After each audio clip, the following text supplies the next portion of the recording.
Hello all, thanks for tuning TC education channel. और जो हमारा आज का टॉपिक है वो है format bar of LibreOffice Writer. जी हाँ स्टूडेंट्स, हम लोग लिब्रे ऑफिस राइटर की एक सीरीज चला रहे हैं जिसमें ये हमारा तीसरा एपिसोड है। और आज के एपिसोड में हम लोग देखेंगे कि लिब्रे ऑफिस राइटर में फॉर्मेट बार कैसे एक्सेस किया जाता है, फॉर्मेट बार में हमें कौन कौन से ऑप्शन दिए गए हैं और उन सभी ऑप्शन को हम लोग कैसे यूज़ करते हैं। इसके पहले के अगर दो वीडियो आपने नहीं देखे हैं तो प्लेलिस्ट में जाइए, हमारे चैनल पर जाइए, वहां पर दोनों एपिसोड आपको मिल जाएंगे। पहला एपिसोड था इंट्रोडक्शन ऑफ लिब्रे ऑफिस और दूसरा एपिसोड था कि हम फाइल कैसे क्रिएट कर सकते हैं, सेव एज, ओपन और लिब्रे ऑफिस को क्लोज करना। ओके, आज का हमारा एपिसोड है एपिसोड नंबर 3, जिसमें हम कंप्लीट डिस्क्रिप्शन समझेंगे लिब्रे ऑफिस राइटर में फॉर्मेट बार का। ओके, तो चलिए इसको शुरू करते हैं और समझते हैं कि फॉर्मेट बार क्या होता है। वेरी फर्स्ट तो फॉर्मेट बार कहाँ होता है वो समझिए। ये जो आप बॉक्स देख रहे हैं ये कहलाता है फॉर्मेट बार। ये जो पूरी लाइन देख रहे हैं ये कहलाता है फॉर्मेट बार। देखिए, सबसे ऊपर होता है टाइटल बार, फिर होता है मेन्यू बार, उसके नीचे आता है स्टैंडर्ड बटन बार और उसके नीचे ये जो आप देख रहे हैं यह कहलाता है फॉर्मेट बार। ये क्या कहलाता है? Format bar. This is called format bar. Okay, आज हम लोग इसी को पूरा समझेंगे कि किस तरीके से ये काम करता है। चलिए, सो फॉर्मेट बार में सबसे पहला जो ऑप्शन यहाँ पर दिखाई पड़ता है ये कहलाता है स्टाइल ऑप्शन। क्या कहलाता है? पैराग्राफ स्टाइल या डॉक्यूमेंट स्टाइल। अब इसका मतलब क्या होता है? देखिए, जब आप यहाँ पर क्लिक करेंगे तो बाय डिफॉल्ट कुछ स्टाइल आपको पहले से बनी हुई दिखेंगी। यहाँ पर क्या है, कंपनी ने आपको पहले से कुछ डिजाइन बनाकर दे दी हैं। अगर आप चाहें तो अपने डॉक्यूमेंट में वही स्टाइल अप्लाई कर सकते हैं। फॉर एग्जाम्पल, जैसे कि ये एक पैराग्राफ है जिसको मैंने सेलेक्ट किया। ओके, अब यहाँ पर मुझे कोई स्टाइल इनमें से लगानी है तो मैंने उस पर जाके क्लिक किया। तो ये देखिए, मेरा जो पैराग्राफ था वो उस पर्टिकुलर स्टाइल में कन्वर्ट हो गया। ओके, सपोज मैंने यहाँ से सेलेक्ट किया हेडिंग 1, तो ये देखिए हेडिंग 1 के फॉर्म में कन्वर्ट हो गया। मैंने हेडिंग 4 सेलेक्ट किया तो ये हेडिंग 4 के फॉर्म में कन्वर्ट हो गया। तो यहाँ से हम लोग, कंपनी ने जो हमको स्टाइल्स बना कर दी हैं उनमें से कोई भी स्टाइल हम यूज़ कर सकते हैं। जस्ट सेलेक्ट करना है, हमें करना क्या है, हमारे पैराग्राफ को सेलेक्ट करना है और यहाँ पर हम जो भी स्टाइल अप्लाई करना चाहते हैं उस स्टाइल पर हमें करना क्या है, क्लिक कर देना है और हमारा पूरा पैराग्राफ उसी स्टाइल में जो कंपनी ने सेटिंग करके दी है उसमें ऑटोमेटिकली कन्वर्ट हो जाएगा। सो ये क्या होता है, बहुत ही ईजी और कन्वीनियंट होता है और देखने में अच्छा लगता है। ठीक है ना। सपोज आपको कई सारे पैराग्राफ एक जैसे सेटिंग करनी है तो आपको बार बार उनको सेटअप करने की ज़रूरत नहीं होती है। आप पैराग्राफ को जस्ट सेलेक्ट करिए और जो सेटिंग आप अप्लाई करना चाहते हैं उस पर क्लिक कर दीजिए, वो पूरा पैराग्राफ उसी सेटिंग में कन्वर्ट हो जाता है। ओके, तो ये तो हो गई सेटिंग।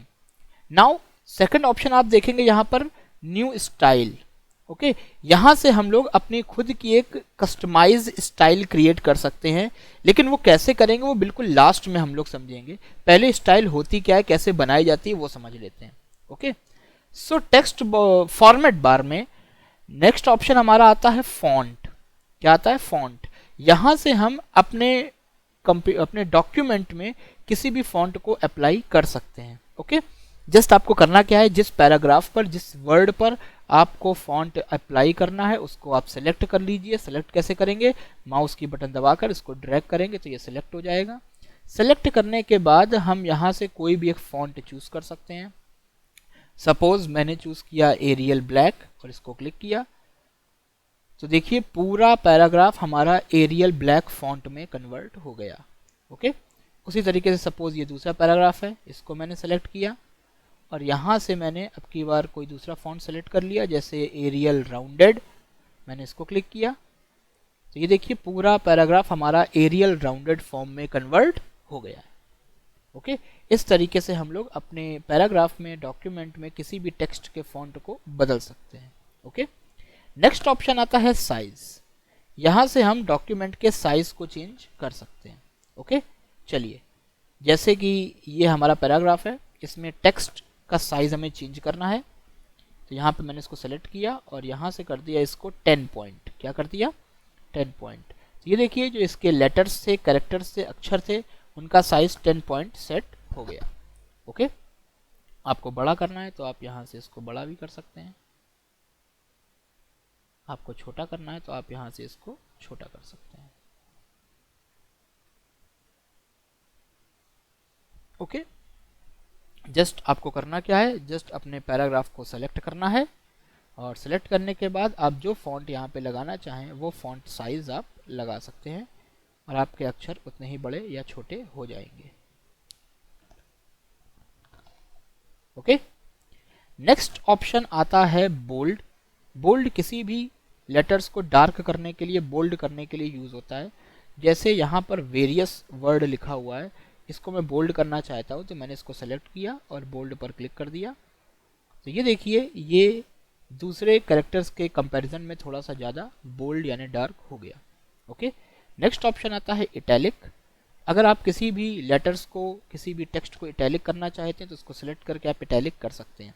जैसे सपोज ये डॉक्यूमेंट को मैं इटैलिक करना चाहता हूँ तो मैंने डॉक्यूमेंट को पहले क्या किया, माउस की बटन से सेलेक्ट किया। सेलेक्ट करने के बाद इटैलिक पर क्लिक कर दिया तो देखिए वो डॉक्यूमेंट थोड़ा सा तिरछा हो गया, इटैलिक हो गया। ओके, ये कहलाता है बोल्ड, ये कहलाता है इटैलिक। नाउ नेक्स्ट आता है अंडरलाइन। अगर मुझे किसी भी वर्ड को अंडरलाइन करना है तो जस्ट मैंने उस वर्ड को सेलेक्ट किया। अब आप अंडरलाइन पर जो एरो है वहाँ पर क्लिक करिए तो यहाँ पे देखिए डिफरेंट टाइप के अंडरलाइंस की डिज़ाइन आ जाएगी। आपको जैसी लाइन अंडरलाइन में सेट करनी है आप कर सकते हैं। आप सिंगल लाइन करना चाहते हैं, क्लिक करिए, देखिए सिंगल लाइन सेट हो गई। अगर आप डबल लाइन क्लिक करते हैं तो ये देखिए अंडरलाइन में डबल लाइन लग गई। अगर आप डॉटेड या डैश लाइन लगाना चाहते हैं तो आप वो भी लगा सकते हैं अंडरलाइन में। ओके, और आप ये काम पूरे पैराग्राफ पर भी कर सकते हैं। मैंने इस पैराग्राफ को सेलेक्ट किया और यहाँ से इसको कर दिया डॉटेड। देखिए पूरे टेक्स्ट में एक डॉटेड अंडरलाइन सेट हो गई, दिख रहा है आपको।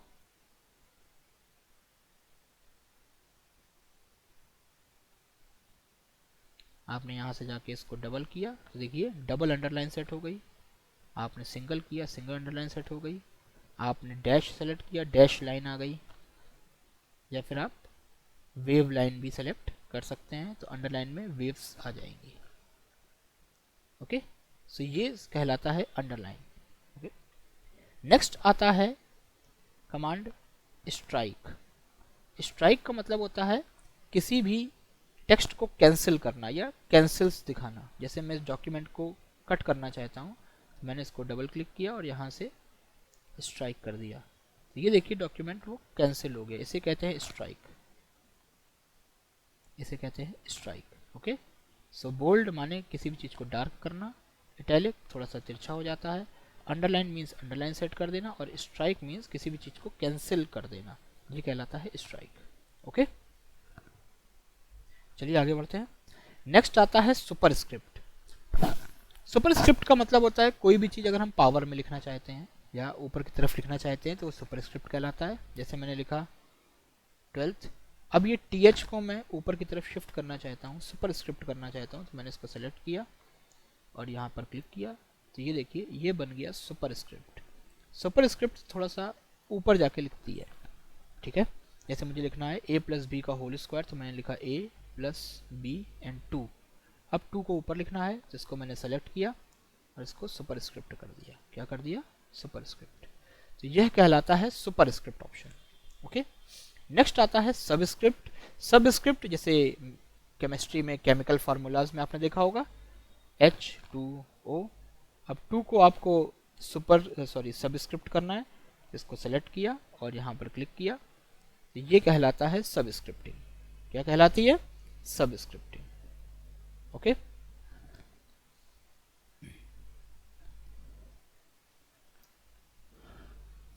नेक्स्ट यहाँ से हम लोग फॉन्ट का कलर सेट कर सकते हैं। अगर हमें अक्षरों का कलर सेट करना है तो सेट कर सकते हैं। कैसे करेंगे? सबसे पहले जिस टेक्स्ट का कलर सेट करना है हम उसे सेलेक्ट करते हैं। सेलेक्ट किया, सेलेक्ट करने के बाद यहाँ से हम अपने टेक्स्ट का मनचाहा कलर सेट कर सकते हैं और वो कलर सेट हो जाएगा। इसको सेलेक्ट किया और यहाँ से हम मनचाहा कलर सेट कर सकते हैं और वो सेट हो जाएगा। ये कहलाता है फॉन्ट कलर। क्या कहलाता है? Font colour. इसके बाद यहाँ पर आप देखेंगे क्लियर फॉर्मेटिंग दिया हुआ है। अगला ऑप्शन क्या दिया हुआ है? Clear formatting. ये क्या करता है? अगर हमने अपने टेक्स्ट पर किसी भी तरीके की कोई फॉर्मेटिंग करी है तो वो उसको हटा देता है, क्लियर कर देता है। फॉर एग्जाम्पल मैंने टेक्स्ट लिखा हेलो TCE, इस पर मैंने कुछ कलर अप्लाई किया, इसके फॉन्ट में मैंने कोई चेंज किया, फॉन्ट का साइज़ मैंने बदल दिया, इसके बाद मैंने इसका फॉन्ट भी बदल दिया और ये टेक्स्ट कुछ इस तरह से दिखने लगा। अब सपोज इस पे करी गई सारी फॉर्मेटिंग को मैं हटाना चाहता हूँ, ओके, और टेक्स्ट को ओरिजिनल फॉर्म में लेके आना चाहता हूँ, तो मैं यूज़ करूँगा कलर फॉर्मेट।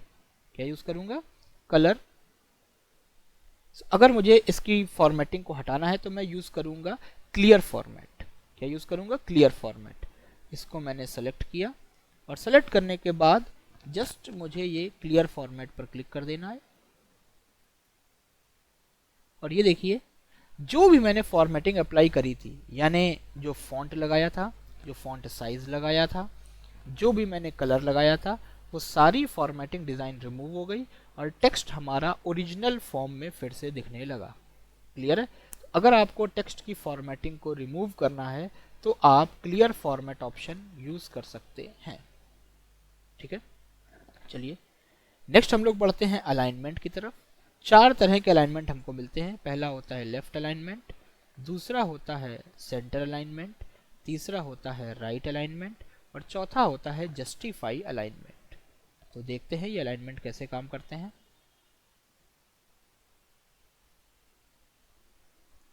सपोज ये मैंने कोई डॉक्यूमेंट लिखा हुआ है। अब इधर आप अगर आप ध्यान से देखें तो यहाँ पर बाय डिफ़ॉल्ट लेफ्ट अलाइनमेंट लगा है। लेफ्ट अलाइनमेंट का मतलब यह है कि डॉक्यूमेंट लेफ्ट साइड से देखिए बिल्कुल एक के नीचे एक अलाइन है, ये होता है लेफ्ट अलाइनमेंट। लेकिन देखिए राइट साइड से ये अलाइन नहीं है, ये आगे पीछे है। बात समझ में आ गई? तो लेफ्ट अलाइनमेंट का मतलब होता है कि डॉक्यूमेंट हमारा लेफ्ट साइड से एक के नीचे एक बिल्कुल अलाइन होगा। ये जो बाएं तरफ है ये देखिए ये लेफ्ट अलाइनमेंट है ना। लेकिन डेटा देखिए इस वक्त राइट साइड में अलाइनमेंट नहीं है। ठीक है, अब हम दूसरा अलाइनमेंट देखते हैं, सेंटर अलाइनमेंट। जब मैं सेंटर अलाइनमेंट करता हूँ तो यहाँ पर देखिए डॉक्यूमेंट बिल्कुल सेंट्रलाइज अलाइन हो जाता है, पूरा डेटा सेंटर में अलाइन हो गया। जितना लेफ्ट से डिस्टर्ब है उतना ही राइट से भी है, जितना लेफ्ट से जगह छूटी है उतनी ही जगह राइट से भी छूटी है। तो ये कहलाता है सेंटर अलाइनमेंट, क्योंकि पूरा टेक्स्ट हमारा पेज के सेंटर में सेट हो गया है। ओके, नेक्स्ट आता है राइट अलाइनमेंट। राइट अलाइनमेंट में क्या होता है, डेटा हमारा राइट साइड से एक के नीचे एक अलाइन हो जाता है, लेकिन अब ये लेफ्ट साइड से अलाइन नहीं है। ओके, तो यह कहलाता है राइट अलाइनमेंट। राइट अलाइनमेंट में क्या होता है, डेटा लेफ्ट राइट साइड से तो अलाइन हो जाएगा लेकिन लेफ्ट साइड से फिर वो डेटा डिस्टर्ब हो जाएगा। ओके, और अगर आपको दोनों तरफ से डेटा सेट करना है, आप लेफ्ट भी चाहते हैं राइट भी चाहते हैं, तो आप यूज़ करेंगे जस्टिफाई। क्या यूज़ करेंगे? जस्टिफाई। तो ये देखिए ये है जस्टिफाई अलाइनमेंट। यहाँ पर डेटा लेफ्ट साइड से भी अलाइन हो रखा है और डेटा हमारा राइट साइड से भी अलाइन हो रखा है। ओके, तो ये 4 तरीके के अलाइनमेंट होते हैं। पहला होता है लेफ्ट, इसमें डेटा लेफ्ट साइड से तो अलाइन है लेकिन राइट से नहीं है। सेंटर, डेटा बिल्कुल बीचों बीच अलाइन होता है, जितना लेफ्ट में जगह छूटती है उतनी जगह राइट में भी छूटती है। Right alignment, data right side से अलाइन होगा, लेफ्ट साइड से नहीं होगा। और अगर आप जस्टिफाई करते हैं तो यह डेटा दोनों तरफ से अलाइन हो जाता है। ओके, तो ये होते हैं अलाइनमेंट। चलिए अगले टॉपिक में हम लोग बढ़ते हैं। नेक्स्ट टॉपिक है हमारा बुलेट्स। अगर हम कोई लिस्ट बना रहे हैं और वहाँ पर हमको वहाँ पे बुलेट सेट करनी है तो ये ऑप्शन हमारे लिए हेल्पफुल होता है। ठीक है, सपोज हमें एक सिटी की लिस्ट बनानी है तो मैंने यहाँ से बुलेट कोई भी डिज़ाइन यहाँ से आप सेलेक्ट कर सकते हैं। मैंने क्लिक किया, ये देखिए बुलेट आ गई और यहाँ पर मैंने सिटी की लिस्ट बनाना शुरू कर दिया।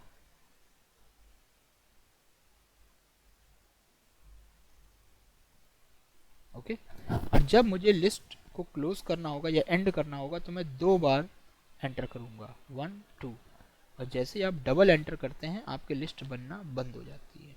क्लियर है? तो ये कहलाती हैं बुलेट्स। ये क्या कहलाती हैं? बुलेट्स। इन्हीं को हम अनऑर्डर लिस्ट भी बोलते हैं। इन्हीं को हम क्या बोलते हैं? Unordered list. ओके, चलिए इसके बाद नेक्स्ट ऑप्शन है नंबरिंग। अगर आप एक ऑर्डर्ड लिस्ट बनाना चाहते हैं, आप इस तरीके के 1 2 3 4 नंबर्स शो करना चाहते हैं, आप इस तरीके की बुलेट अनऑर्डर शो नहीं करना चाहते हैं, तो आप नंबरिंग का यूज़ कर सकते हैं। सेम प्रोसेस है, आप क्लिक करिए और यहाँ पर आप देखेंगे ऑटोमेटिकली आपकी नंबर लिस्ट बनना शुरू हो जाएगी।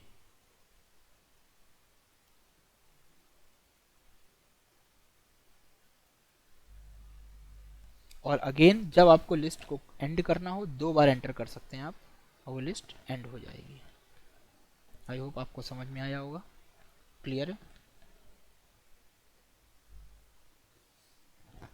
चलिए बढ़ते हैं नेक्स्ट टॉपिक की तरफ। नेक्स्ट है यहाँ पर इंक्रीज इंडेंट और डिक्रीज इंडेंट। ये 2 ऑप्शन आपको देखने को मिलते हैं, इंक्रीज इंडेंट और डिक्रीज इंडेंट। क्या ऑप्शन है, कैसे यूज होता है, समझते हैं। सपोज आपने कोई डॉक्यूमेंट यहां पर बनाया है, ओके। अब इस डॉक्यूमेंट को थोड़ा ध्यान से देखिए। ये जो ऊपर आपको दिखाई पड़ रहा है ये कहलाता है मार्जिन, डिफॉल्ट मार्जिन। इतना मार्जिन देखिए है कि पेज के बॉर्डर से आपका टेक्स्ट इतनी दूरी पर आ रहा है, इसे कहते हैं मार्जिन। क्या कहते हैं, मार्जिन। और ये मार्क लगा हुआ है मार्जिन का, ये देखिए मार्जिन का एक सिंबल ये लगा हुआ है, नीचे भी लगे होते हैं, ये देखिए ये मार्क का सिंबल लगा हुआ है, यहाँ तक मार्जिन है, ठीक है। सो टेक्स्ट और इसके बीच की जो जगह आपको दिखाई पड़ रही है ये मार्जिन कहलाती है, ओके। अगर आप इस मार्जिन को और बढ़ाना चाहते हैं तो आप इंक्रीज इंडेंट पर जाएंगे। समझ में आया। जो डिफ़ॉल्ट मार्जिन तो आपको दिया ही गया है, अगर आप उसके अलावा और जगह छोड़ना चाहते हैं तो आप इंक्रीज इंडेंट पर क्लिक करेंगे और यहाँ पर देखिए ये मार्जिन और बढ़ जाएगा। समझ रहे हैं बात को। ये देखिए ये हो गया इंक्रीज इंडेंट।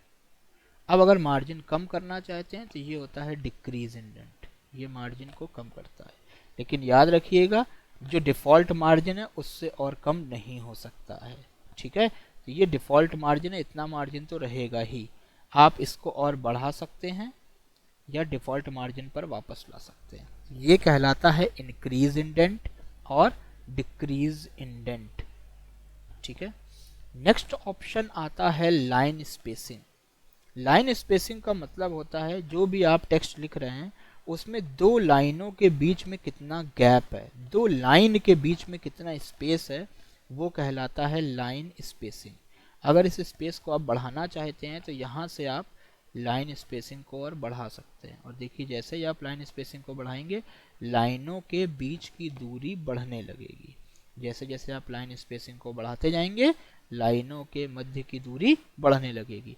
और अगर कम करना है तो यहाँ से जा करके वापस आप इन लाइन के बीच की दूरी को कम कर सकते हैं, या ज़्यादा करना चाहें तो ज़्यादा कर सकते हैं, ओके। सो यहाँ से लाइन स्पेसिंग क्या करता है, 2 लाइन के बीच के गैप को कम ज़्यादा करता है, ओके। ये तो हो गया लाइन स्पेसिंग।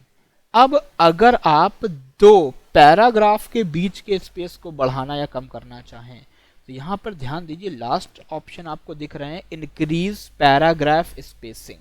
क्या दिख रहा है, इंक्रीज पैराग्राफ स्पेसिंग। ये क्या करता है, पैराग्राफ के बीच के स्पेस को कम या ज़्यादा करता है, ओके। जैसे यहाँ पर देखिए एक पैराग्राफ ये है यहाँ तक और एक पैराग्राफ ये यू से शुरू हुआ है, ये टेक्स्ट तक गया है। अब मैं इस पैराग्राफ के बीच की स्पेस बढ़ाना चाहता हूँ तो मैं यहाँ पर क्लिक करूँगा तो ये देखिए पैराग्राफ के बीच का स्पेस बढ़ गया है ना। 2 पैराग्राफ के बीच में अगर आपको स्पेस छोड़ना है तो आप यहाँ से सेट कर सकते हैं। जितनी बार आप यहाँ पर क्लिक करेंगे ये देखिए पैराग्राफ उतना बढ़ता जाएगा। ये ऑप्शन है इंक्रीज पैराग्राफ स्पेसिंग। यहाँ पर आप क्लिक करेंगे पैराग्राफ का स्पेस बढ़ता जाएगा।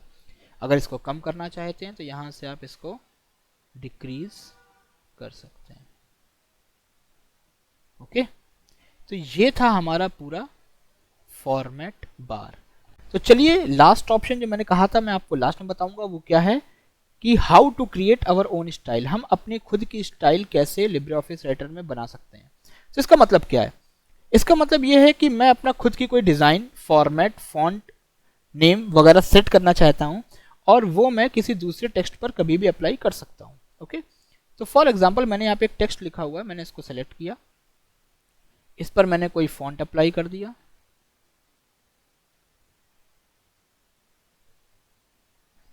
फॉन्ट का साइज दे दिया और इस पर कोई मैंने कलर अप्लाई कर दिया। ओके, तो मैंने ये एक डिज़ाइन अपनी क्रिएट करी जिसमें एक फॉन्ट लगा हुआ है, उसका अपना एक साइज है और एक कलर है। अब मैं इस डिज़ाइन को, इस पर्टिकुलर फॉर्मेट को अपने किसी नाम से सेव करना चाहता हूं ताकि मैं भविष्य में इसको कहीं भी यूज़ कर सकूं।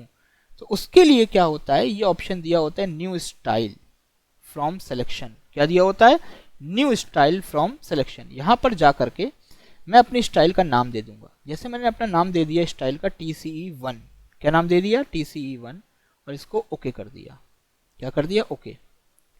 तो अब ये जो स्टाइल थी मेरी, ये TCE1 के नाम से सेलेक्ट हो गई है। जरा ध्यान दीजिएगा, जब मैं इस टेक्स्ट को सेलेक्ट करता हूं तो यहाँ पर लिख के आता है डिफ़ॉल्ट पैराग्राफ स्टाइल, दिख रहा है। और जब मैं इस टेक्स्ट को सेलेक्ट करता हूं तो यहाँ पर लिख के आता है TCE1, क्योंकि यहाँ जो फॉर्मेट आपको दिखाई पड़ रहा है, जो फॉन्ट आपको दिखाई पड़ रहा है, जो साइज दिखाई पड़ रहा है, जो कलर दिखाई पड़ रहा है, उसको मैंने नाम दिया है TCE1। ओके, अब मैं कहीं भी TCE1 अप्लाई करूंगा तो यही फॉन्ट, यही स्टाइल और यही कलर अप्लाई हो जाएगा। चलिए, जो नीचे हेलो इंडिया लिखा हुआ है, मैं इस पे इसको अप्लाई करके देखता हूं कि यह हो रहा है कि नहीं हो रहा है। ओके, तो अगर सपोज जैसा हेलो TCE लिखा है, बिल्कुल यही फॉर्मेट एंड डिजाइन मुझे नीचे हेलो इंडिया में अप्लाई करना है, तो मैं क्या करूंगा, मैं सबसे पहले इसको सेलेक्ट करूंगा और यहां पर स्टाइल में देखिए TCE1 स्टाइल आ रही है ना, TCE1 स्टाइल आ रही है। मैंने इसको क्लिक किया और ये देखिए मेरा हेलो इंडिया भी उसी स्टाइल में कन्वर्ट हो गया। ओके, सो यहाँ पर अब हमने क्या किया है, अपनी खुद की एक स्टाइल बना ली है, उसका नाम दे दिया है TCE1, और जब भी मुझे कोई टेक्स्ट इसी स्टाइल में अप्लाई करना होगा तो मैं उसको अप्लाई कर पाऊंगा। उम्मीद है आपको ये समझ में आया होगा कि किस तरीके से हम अपनी खुद की स्टाइल क्रिएट कर सकते हैं। तो ये था हमारा पूरा फॉर्मेट बार, एक एक ऑप्शन आपने समझा कि किस तरीके से लिब्रे ऑफिस राइटर में फॉर्मेट बार वर्क करता है। अब यहाँ पर कुछ शॉर्टकट कीज समझ लेते हैं। सो अगर आपको एक नई स्टाइल क्रिएट करनी है तो उसके लिए शॉर्टकट की देखिए आपको सामने दिख रहा है Shift+F11। क्या शॉर्टकट की है, Shift+F11। ओके, अगर आप किसी टेक्स्ट को बोल्ड करना चाहते हैं तो Ctrl+B, इटैलिक करना चाहते हैं तो Ctrl+I, अंडरलाइन के लिए Ctrl+U, सुपरस्क्रिप्ट के लिए Ctrl+Shift+P, सबस्क्रिप्ट के लिए Ctrl+Shift+B, लेफ्ट अलाइनमेंट के लिए Ctrl+L, सेंटर अलाइनमेंट के लिए Ctrl+E, राइट अलाइनमेंट के लिए Ctrl+R, जस्टिफाई अलाइनमेंट के लिए Ctrl+J, अनऑर्डर लिस्ट के लिए Shift+F12, ऑर्डर के लिए Shift+12। ये सारी शॉर्टकट कीज थी, आप इनको किसी नोटबुक में नोट कर लीजिएगा और 3 से 4 बार पढ़िएगा, क्योंकि CCC और O लेवल में लिब्रे ऑफिस राइटर की शॉर्टकट कीज बहुत ज़्यादा पूछी जाती हैं। ओके, तो फॉर्मेट बार की सारी शॉर्टकट की मैंने आपको बता दी हैं। आप वीडियो पॉज करके सारी शॉर्टकट कीज नोट करिएगा और उनको पढ़िएगा। Thank you so much. मिलते हैं अपने अगले एपिसोड में और जानेंगे एक नए टॉपिक के बारे में। Thank you so much.